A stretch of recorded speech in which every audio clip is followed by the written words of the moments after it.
Social media के कई फायदे हैं, लेकिन अब ये कहना गलत नहीं होगा कि सोशल मीडिया लगातार एंटी सोशल होता जा रहा है। डीप फेक उसका एक बड़ा उदाहरण है। अभिनेत्री रश्मिका मंदाना का एक वीडियो सोशल मीडिया पर वायरल हुआ और जब तक ये साफ होता कि वो फेक वीडियो है, वो वायरल हो चुका था। वो रश्मिका नहीं बल्कि भारतीय मूल की ब्रिटिश नागरिक ज़ारा पटेल का वीडियो था। खुद रश्मिका ने उसको लेकर पोस्ट करते हुए लिखा कि वो बेहद डर गई हैं कि कैसे तकनीक का गलत इस्तेमाल हो रहा है। साथ ही आईटी मंत्री राजीव चंद्रशेखर ने भी सोशल मीडिया के कानूनी दायित्वों और कड़ी कार्रवाई करने की बात यहां पर कही है। तो यहां पर जो वीडियो हमने आपको दिखाया उसमें आपने देखा जो ओरिजिनल वीडियो था वो अलग था और जो डीप फेक किया गया था वीडियो वो अलग था। लेकिन एक साधारण आदमी के लिए ये पहचानना मुश्किल हो जाता है कि जो वीडियो वो देख रहा है उस पर जो चेहरा लगा हुआ है वो असली है या वो नकली है। यहाँ पर क्या है ये डीप फेक, ये आपको बताते हैं।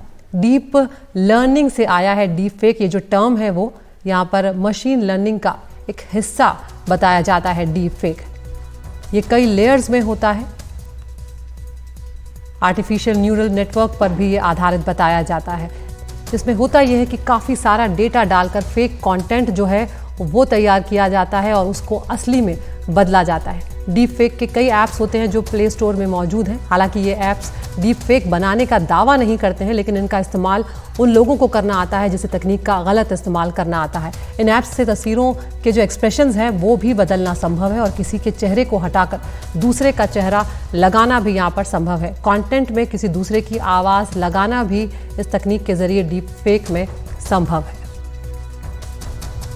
कैसे बनते हैं डीप फेक वीडियो ये भी आपको बताते हैं। किसी की असली फोटो को लेकर एक टूल में डाला जाता है या एनकोडर और डिकोडर का इस्तेमाल होता है और आर्टिफिशियल इंटेलिजेंस के जरिए फोटो वीडियो ऑनलाइन कर दिए जाते हैं। इस तरीके से बना जो कंटेंट होता है वो बिल्कुल ही असली लगता है और इसमें इतना डेटा होता है कि लिप सिंक भी सटीक लगता है, जैसे किसी की आवाज़ भी पहचान में आना मुश्किल है कि उसकी आवाज़ है कि नहीं। और पहली नज़र में नकली की पहचान करना किसी भी व्यक्ति के लिए बेहद मुश्किल होता है। हमारे साथ खास मेहमान यहाँ पर जुड़ रहे हैं। पवन दुग्गल साहब हैं, वकील हैं और साइबर लॉ एक्सपर्ट भी हैं। दुग्गल साहब, बहुत शुक्रिया आपने वक्त निकाला हमसे बातचीत करने के लिए। यहाँ पर अब जिस तरह से हम देख रहे हैं रश्मिका मंदाना का जो मामला सामने आया है, बहुत सारे लोगों को डीप फेक के बारे में जानकारी भी नहीं थी।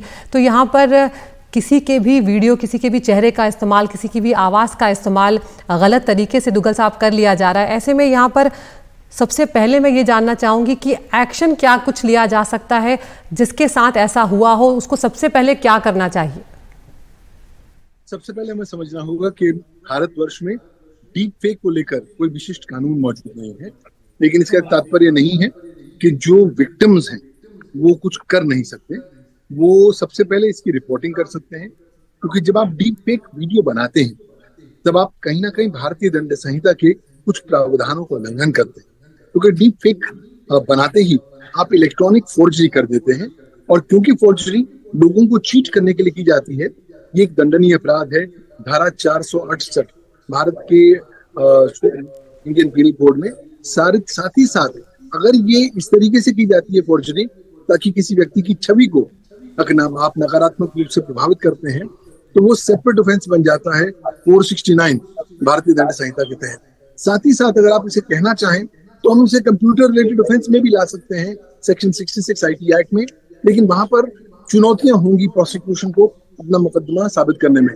बट इस तरह की चीजें जो हो रही हैं और रश्मिका का जो फिलहाल वीडियो सामने आया है डीप फेक का, ये साबित कर दिखाता है कि अभी ये वेकअप कॉल है। जितनी जल्दी भारत जग करके इस नई टेक्नोलॉजी के दुरुपयोग को नियंत्रित करने के लिए कानूनी प्रावधान लेकर आए उतना अच्छा होगा। जब तक कानूनी प्रावधान नहीं आते तब तक सरकार के पास एक विकल्प है। सरकार सेक्शन 87 भारत के सूचना प्रौद्योगिकी कानून के तहत रूल्स एंड रेगुलेशन ला सकती है, दायित्व दे सकती है सर्विस प्रोवाइडर्स और इंटरमीडियरीज को, ताकि वो कदम उठाएं ताकि उनके प्लेटफॉर्म पर इस तरह के डीप फेक कंटेंट, चाहे वो ऑडियो हो, वीडियो हो, इमेज हो, उसका डिसेमिनेशन, प्रकाशन या प्रसारण ना हो।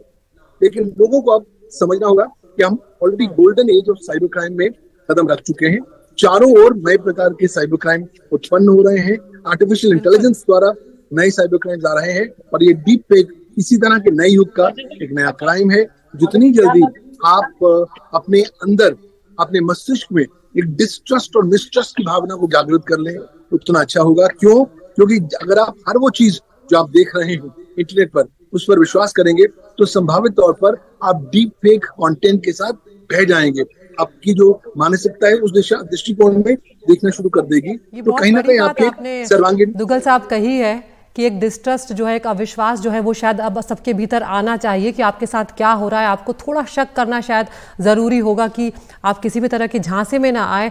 क्या कुछ किया जा सकता है दुग्गल साहब, ये भी समझना ज़रूरी है, क्योंकि जब इतने बड़े स्टार्स जो हैं वो इस तरह की चीज़ों में कई बार आ जाते हैं, उनको इस तरह से उनके वीडियोज़ का इस्तेमाल कर लिया जाता है, तो साधारण लोगों को तो यहाँ पर बुरी तरह से ठगा जा सकता है या उनको बुरी तरह से ब्लैकमेल किया जा सकता है। और ये ऑलरेडी हो रहा है आजकल। लोगों को जब वीडियो कॉल आते हैं अनजान लोगों से और वो वीडियो कॉल उठाते हैं, वो कुछ अश्लील कंटेंट नहीं करते, हालांकि उनके वीडियो कॉल के दूसरी ओर लड़का या लड़की अपने बस उतार रहे होते हैं। वो सिर्फ आपका वीडियो उठाते हैं, उस सैंपल को बेसिस बनाते हुए डीप फेक के माध्यम से आपके अश्लील वीडियो जनरेट कर देते हैं और फिर आपको ब्लैकमेल करते हैं कि साहब हमारे पास आपके अश्लील वीडियो आ गए हैं, हम इनका प्रसारण करेंगे और आपकी छवि को नकारात्मक रूप से प्रभावित करेंगे, इतने पैसे दे दीजिए। तो आज जब मैं नॉर्मल डिजिटल यूजर की बात करता हूं तो मुझे लगता है कि आज नंबर 1 हमें कहीं ना कहीं साइबर सुरक्षा को जीवन जीने का हिस्सा बनाना पड़ेगा। नंबर 2 हमें हर प्रकार की जो कंटेंट हम देख रहे हैं उस पर विश्वास तब तक नहीं करेंगे जब तक हम उसकी इंडिपेंडेंट वेरिफिकेशन सर्च इंजन के माध्यम से ना कर सकें। तीसरी बात, कोई ऐसा कंटेंट आ जाए जो आपको लगता है कि बिल्कुल ठीक लग रहा है, उसको प्रकाशित या प्रसारित करने से पहले एक बार उसकी तफ्तीश जरूर कर लीजिए।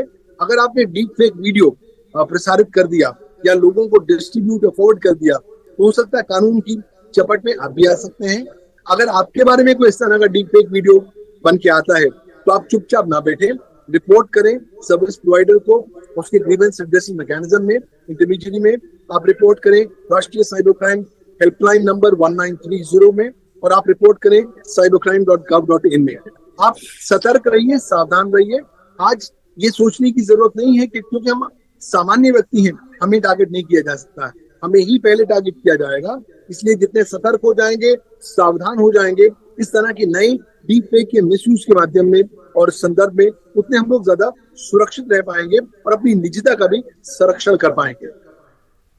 बिल्कुल दुग्गल साहब, ये भी आपने बहुत महत्वपूर्ण बात यहाँ पर कही है कि सतर्क होना पहले ही ज़रूरी है और ये बिल्कुल ना सोचे कि हमारा नंबर नहीं आएगा, क्योंकि सबसे पहले हो सकता है जो लोग ऐसा सोच रहे हैं उन्हीं का नंबर आए, और चाहे साइबर ठगी हो, चाहे इस तरह के डीप फेक के मामले हैं, उसमें कभी भी आपको फंसाया जा सकता है। ऐसे में क्या कुछ करना है, वहाँ पर एक बहुत बड़ी लिस्ट है, क्या नहीं करना है, अगर आप उस बारे में 2-4 बिंदु हमारे दर्शकों को बता सकें।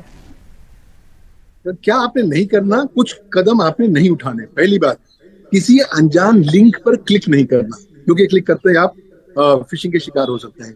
दूसरी बात, किसी अनजान व्यक्ति से कोई वीडियो कॉल आ जाए आपने रिसीव नहीं करना, क्योंकि कोई अनजान व्यक्ति से आप वीडियो कॉल रिसीव करेंगे, उन्हें सिर्फ आपसे 5 से 10 सेकंड का आपका वीडियो चाहिए, आपकी शक्ल चाहिए, बस उसके माध्यम से वो डीप फेक के द्वारा आपके अश्लील वीडियो जनरेट कर पाएंगे। तीसरी बात, हमें अब वो दौड़ को छोड़ना पड़ेगा जहां नए नए फॉलोअर्स की होड़ में है।